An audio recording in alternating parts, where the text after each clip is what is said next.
Welcome to York Street, Auckland, New Zealand, where I'm here recording a band called the Early Birds, and I'm just going to take you on a brief tour, show you around why this place is so cool. It's one of my favourite studios to record in. There's some great bits of gear, and while I've got the band set up, I thought it would be cool to show you some mic techniques and whatnot. So follow me through and I'll take you on the tour.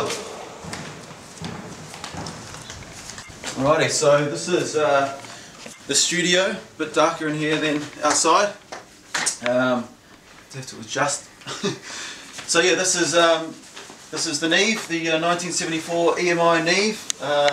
There's actually only 7 of these that were made, and this is the only one that's in its original condition.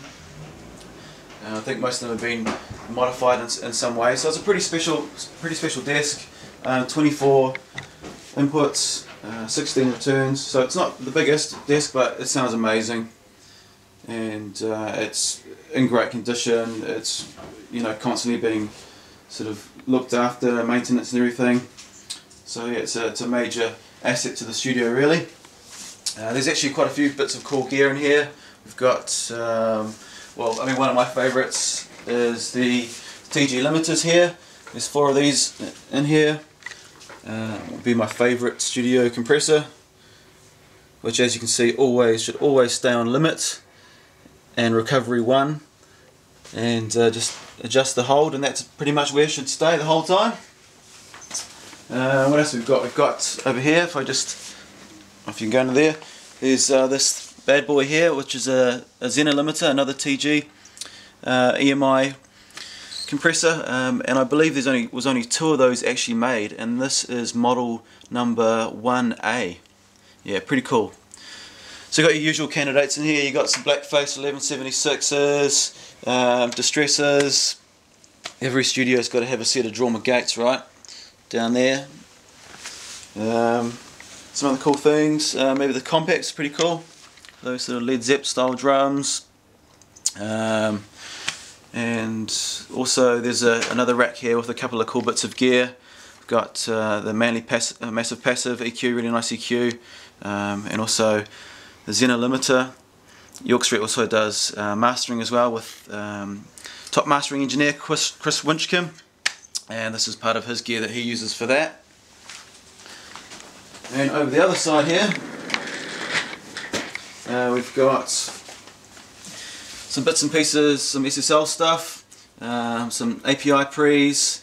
Actually, the guy who's videoing this at the moment, these are actually his bits of gear, a lot of the stuff, so hopefully we can have a chat to him later.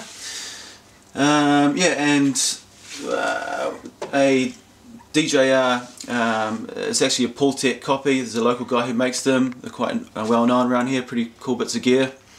And yeah, a couple of Allen Smart SSL compressors.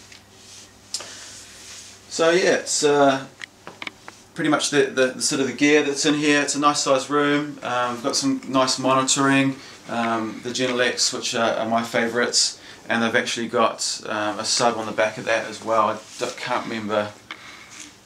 Do you know what it is? No? It's good. It's good. You can switch it on and off. You know, everyone likes bass. And some ATCs for some main monitors, which don't get used a hell of a lot, but there's also other stuff here. There's NS10s and whatnot, and a set of what are your ones, Hook? Dynaudios? Dynaudios, which are great as well. Yeah. Alright, so if I just quickly take you into the machine room, which is not that interesting, but if you're a real nerd you might think it's cool.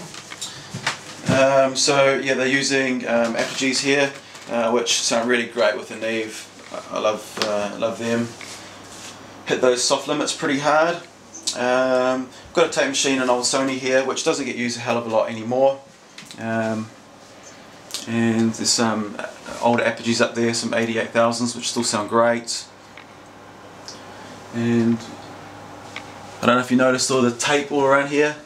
A few years back when I started doing a lot of mixing in here, I started keeping all the vibe strips of every mix I did, so it's kind of become I don't know, my little mix sanctuary remembrance room. Not completely full yet, but maybe one day. Cool. Let's let's move on out to the main room.